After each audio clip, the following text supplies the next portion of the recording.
perbankan syariah. Kami dari mahasiswa semester 6 dari kelompok 5.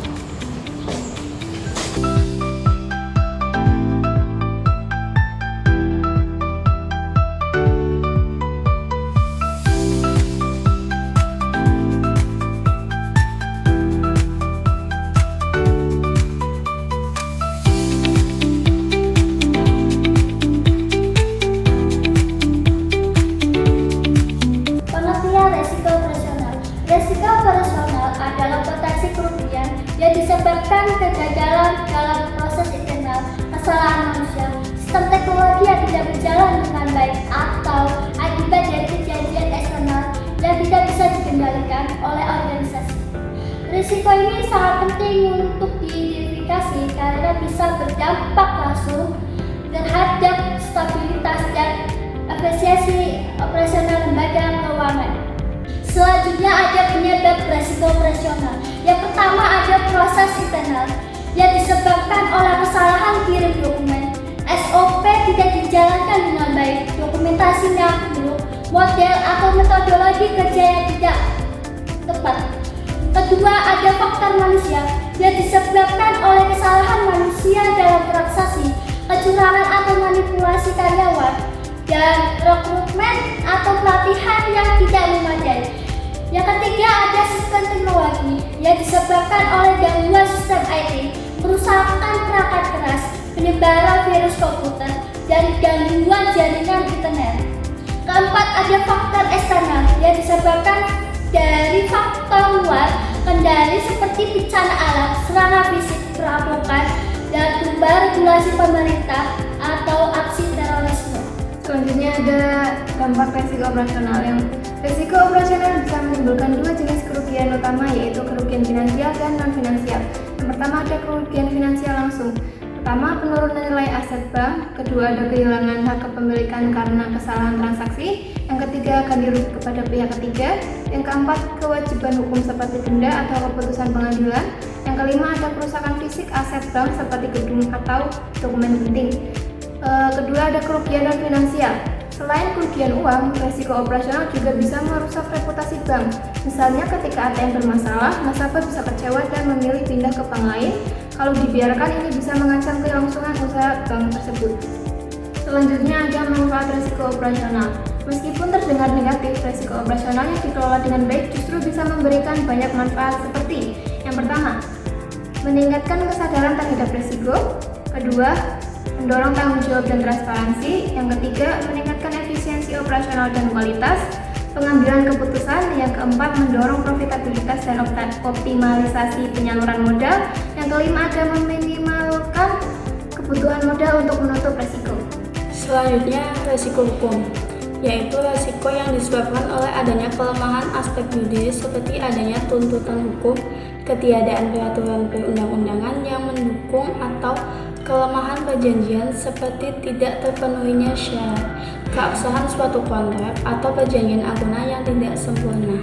Selain jenis-jenis, resiko hukum juga memiliki efek, yaitu yang pertama ada reputation concern, yaitu masalah reputasi, di mana kerugian yang paling besar akibat dari permasalahan hukum yaitu kerugian yang mempengaruhi kepercayaan pasar. Dan yang kedua ada budaya organisasi, di mana perusahaan yang tidak patuh hukum akan sulit dalam membangun budaya kerja yang baik. Akibatnya, kualitas dan kinerja karyawan yang tidak optimal dalam mencapai target perusahaan. Selain jenis-jenis, resiko hukum juga memiliki efek, yaitu yang pertama ada reputation concern, yaitu masalah reputasi, di mana kerugian yang paling besar akibat dari permasalahan hukum yaitu kerugian yang mempengaruhi kepercayaan pasar. Dan yang kedua ada budaya organisasi, di mana perusahaan yang tidak patuh hukum akan sulit dalam membangun budaya kerja yang baik. Akibatnya, kualitas dan kinerja karyawan yang tidak optimal dalam mencapai target perusahaan. Baik, selanjutnya yaitu resiko reputasi. Itu adalah resiko yang diakibatkan menurunnya rasa kepercayaan diri dari para stakeholder yang bersumber dari pemberitahuan negatif, yang menyebabkan kerugian besar non finansial terhadap lembaga perbankan. Kemudian kita lanjut kepada faktor-faktor yang mempersulit reputasi resiko. Resiko kesulitan dalam mengelola risiko reputasi itu disebabkan ada 4 faktor.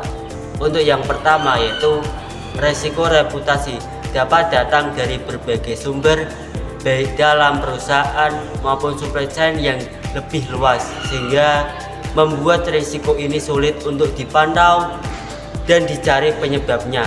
Yang kedua yaitu sulitnya mendefinisikan dalam mengkategorikan risiko reputasi. Risiko reputasi itu memiliki keunikan tersendiri, di mana risiko ini tidak berdiri sendiri, melainkan merupakan efek dari kejadian-kejadian operasional bisnis. Nah, hal ini menyebabkan perusahaan kesulitan untuk merancang dan mengambil tindakan lanjut terhadap risiko. Untuk yang ketiga yaitu panduan dan masukan mengenai cara mengelola risiko reputasi yang masih relatif langka. Untuk yang keempat yaitu risiko reputasi sulit untuk diukur. Ini disebabkan reputasi merupakan aset yang berwujud yang mempengaruhi pencapaian tujuan perusahaan secara langsung tetapi melalui transmisi tertentu. Baik, selanjutnya ada faktor yang dipegang risiko reputasi. Yang pertama ada pertimbangan pemegang saham dalam membeli, menjual, dan menanam saham, di mana reputasi menjadi dasar penilaian nilai wajar saham perusahaan. Pertimbangan pemegang saham dalam membeli, menjual, dan menanam saham, di mana reputasi menjadi dasar penilaian nilai wajar saham perusahaan. Yang kedua, ada keinginan konsumen untuk membeli produk atau jasa yang mempengaruhi pangsa pasar dan daya tawar perusahaan sehingga berdampak pada profitabilitas. Yang ketiga, ada keinginan supplier untuk menjalin kemitraan karena reputasi mencerminkan kredibilitas perusahaan dan membuka peluang bisnis baru. Yang keempat, ada pertimbangan kompetitor untuk masuk pasar, di mana reputasi kuat dapat menghalangi kompetitor masuk dan menekan profitabilitas. Yang kelima, ada biaya modal, di mana reputasi mempengaruhi kemudahan perusahaan memperoleh dana untuk operasional dan pengembangan usaha. Yang keenam, ada perekrutan individu berbakat, karena reputasi baik menarik tanpa kerja unggul untuk bergabung dan berkarya di perusahaan tersebut. Yang selanjutnya ada cara pengendalian risiko reputasi. Pengendalian risiko reputasi terbaik dilakukan dengan program antisipasi dan pemeliharaan reputasi secara berkelanjutan. Risiko reputasi adalah aset tidak berwujud yang harus ditangani secara preventif karena biaya penyelesaian sangat besar dan dapat merusak perusahaan.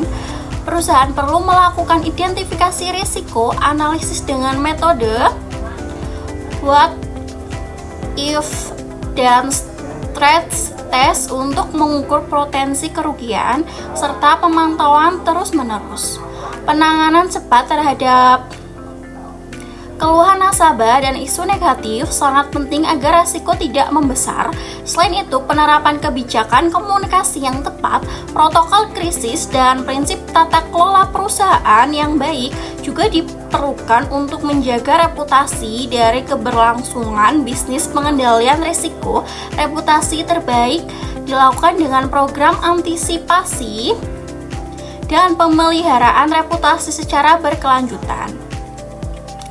Selain itu, penerapan kebijakan komunikasi yang tepat, protokol krisis, dan prinsip tata kelola perusahaan yang baik juga diperlukan untuk menjaga reputasi dan keberlanjutan bisnis.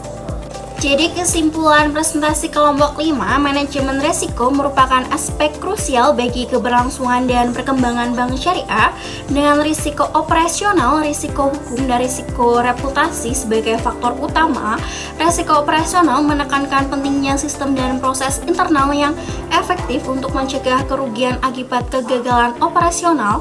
Risiko hukum menuntut kepatuhan terhadap regulasi dan kesiapan menghadapi potensi litigasi. Resiko reputasi berkaitan dengan citra dan kepercayaan pihak yang mempengaruhi keputusan nasabah dan investor. Ketiga resiko ini saling terkait dan harus dikelola secara komprehensif karena satu resiko dapat memperburuk dampak risiko lainnya. Dengan manajemen resiko yang baik, Bank Syariah dapat mencapai tujuan operasional, mengoptimalkan nilai bagi pemangku kepentingan, serta mempertahankan integritas dan reputasi yang baik.